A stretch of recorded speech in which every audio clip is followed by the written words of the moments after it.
ఇలా క్యాన్సర్ అనేసి ఎవరు ఏం చెప్పలే. డైరెక్ట్ థర్డ్ స్టేజ్ అంటండి. తగ్గుతుందనే హోప్ నాకు లేదండి. పెయిన్ లేకన్నా ఏ సైడ్ ఎఫెక్ట్స్ లేకన్నా బాగుందండి.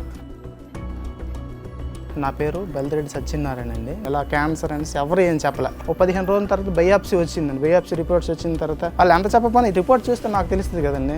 డైరెక్ట్ థర్డ్ స్టేజ్ అంటండి. తగ్గుతుందనే హోప్ నాకు లేదండి. రేడియేషన్ పెట్టారు. రేడియేషన్ పెట్టిన తర్వాత చెక్ చేయించుకోనండి. డాక్టర్ గారు ఏమన్నారంటే అలాగే ఉంది, అప్పుడు ఎలా ఉంది ఇప్పుడు ఎలా ఉంది అని అన్నారండి. ఇప్పుడు ఎలా ఉంటే అలా ఉంటే ఇంకెందుకు ట్రీట్మెంట్ తీసుకొని వేస్ట్ కదా. ఫ్రెండ్ ప్లస్ అన్నయ్య అవుతాడు మహేష్ అని. ఇది పరిస్థితి. వెళ్తే తమ్ముడు ఒక మంత్ 2 months వాడి చూద్దాము.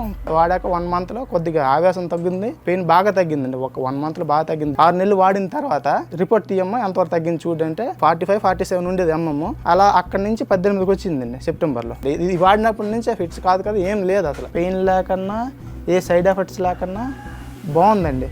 చాలా వరకు పనిచేసిందని చెప్పగలను.